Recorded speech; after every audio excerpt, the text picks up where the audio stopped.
Hey, what's up guys? EverythingApplePro here. We got a lot to talk about today. Some final iPhone 9 leaks. Apparently it won't be called the iPhone 9.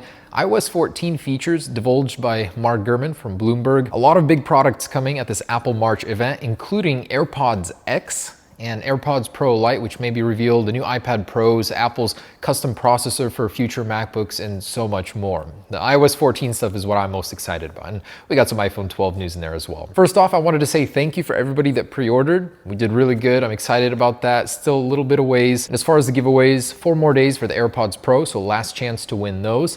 And the Galaxy S20 Ultras. Links for those can be found down below. Starting with the iPhone 9 stuff, John from over at Front Page Tech has shared some details on the iPhone 9 coming from a source that he says isn't too credible, so don't hold your breath on this. But apparently the new iPhone 9 or SE2, the naming is just all over the place, will not be called anything at all. It'll just be called iPhone. I think it works. It'll cause some confusion, but eventually people will get used to it, just like they did with the entry-level iPad.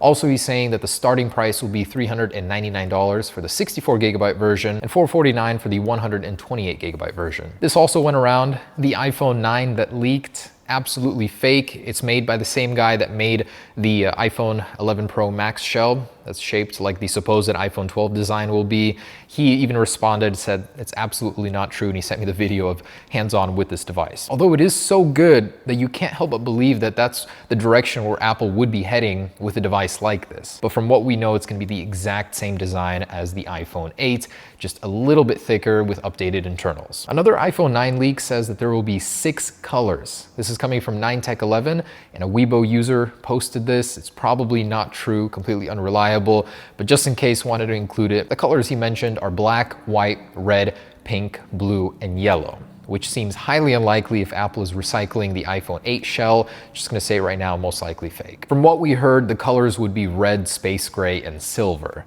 not an assortment of very bright colors that would take away from the iPhone 11 market share. And Bloomberg is reporting that this new iPhone is still set for a March announcement.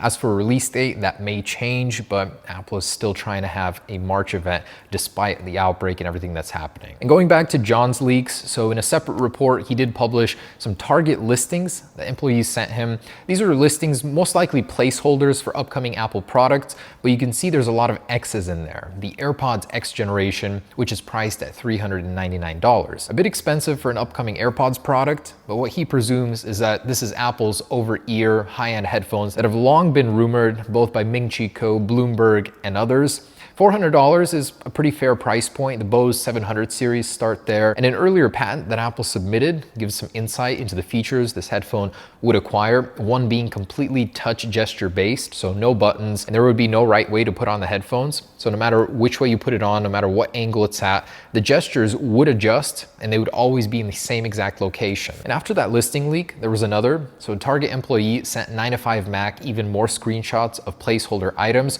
one for Apple TV Gen X, there was an Apple iPod Touch X generation, new iPad X generation, and even new Apple Watch Series X bands. So again, the X is most likely a placeholder. It's not what those devices would be called. And as John presumes, the iPad would most certainly be the iPad Pro, not the 10.5 inch. The Apple TV would be the new 4K TV that was long rumored with the Apple A12 processor. And the iPod Touch X, it's very unlikely Apple's making another one. I would like to see a nice polished back, but that most likely is a placeholder for Apple's upcoming iPhone in March. And in a separate report by Digitimes, they're still adamant that Apple is working on AirPods Pro Lite.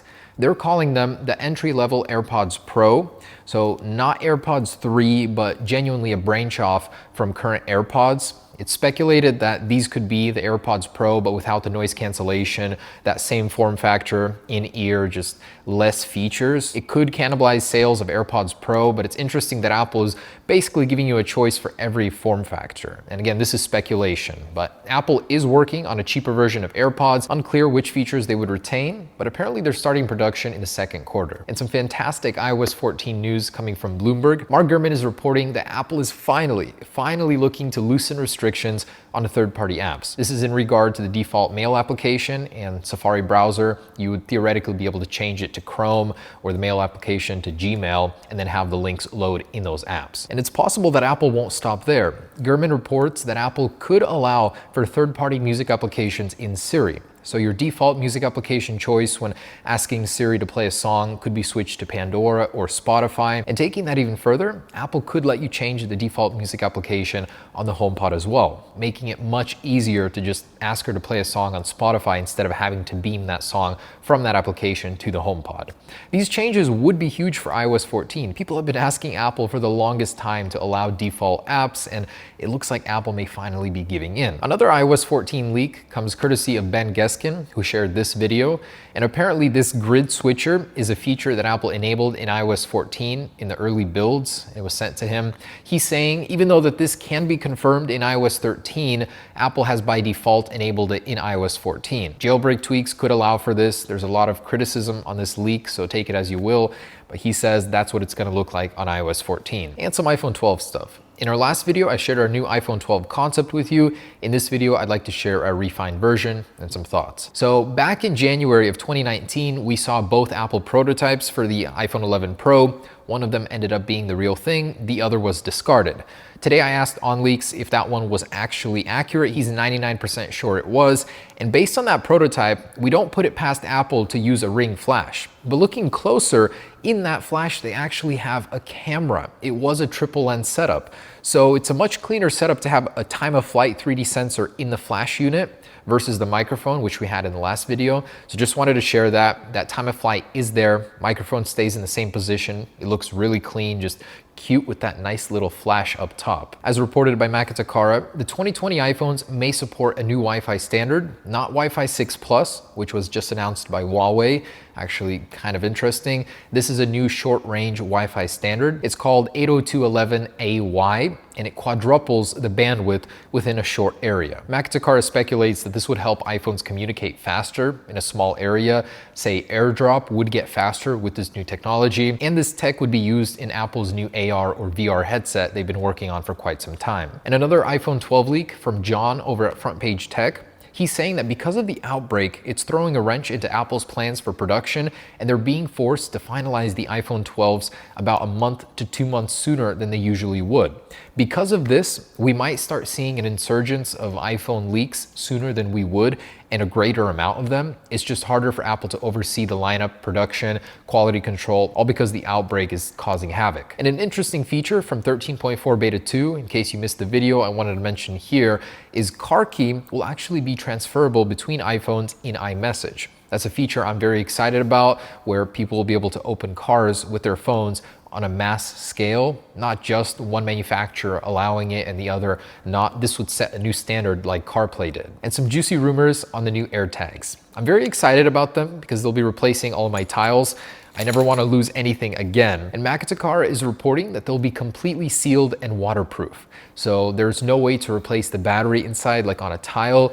How you would charge them is with wireless charging, much like the Apple Watch, potentially even using the same charger. That's speculation, not confirmed by them, but they will be able to wirelessly recharge, and then you can go and place them in your items again. Now, we know that Apple is working on a small wireless charging mat from Ming-Chi Co., so it's very possible that if they're releasing AirTags at this event, which most likely they will be announcing them and they'll be coming much later, Apple could be announcing a wireless charging mat at this event too. A small one, we rendered it up before, something to say, hey, we couldn't make AirPower happen, but here's a small little wireless charger from us. Pretty cool, maybe build in some software features for it. I think it would be a hit. A very interesting tidbit from Takara is that AirTags will have a system in-package logic board, meaning that everything is as condensed as possible inside, giving you more room for a battery. And the new iPad Pro. Both Digitimes and Bloomberg are reporting that Apple is set to release it in the first half of 2020. Digitimes says that Apple is aiming to release it in March. It's the outbreak that's causing confusion and contradiction on release dates for all these products across all analysts. So it may be announced in March, it may be released way later. And what makes it even more confusing is that there's a new report that Apple has actually ordered mini LED displays to use in the new iPad Pros, at least in the 12.9 inch. Economic Daily News reports that Innolux has received a contract by Apple to produce mini LED displays for the 12.9 inch iPad Pro, launching in the second half of 2020. And with a bunch of iPad Pro cases surfacing, that signifies an imminent launch for the iPads. Why is Apple launching a separate mini LED iPad in the fall? according to Kuo. While we're on the topic of iPads, I wanted to share this concept for a future version of iPadOS created by a design student, a much more intuitive way to launch split screen on the iPad, which a lot of people are actually complaining about. It's not very user-friendly. You actually need to get the hang of it, and for many older people coming to iPad, it's not easy to grasp. And the day where Apple no longer relies on Intel for their processors is nigh. According to Ming-Chi Kuo, in the first half of 2021, Apple will be launching their first Mac with an in-house Apple-built ARM processor.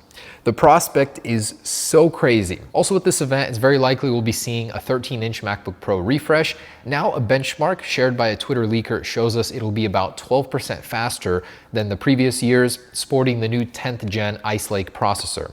And that's in CPU. For GPU, it would be 30% faster. Last piece, and I was wondering why it was taking Apple so long to do this, they are working on a gallium nitride charger for 65 watts. For an iPad or MacBook, unclear, but this new technology allows you to shrink a power adapter to about half its size, delivering the same power. And apparently Apple is finally turning to this superior technology. All right guys, that's the latest. Remember the giveaways, 4 more days for the AirPods Pro and 3 Galaxy S20 Ultras on March 15th. Thanks for watching guys, thanks for supporting, and thank you for everybody that pre-ordered. I'll be keeping you guys updated. Peace.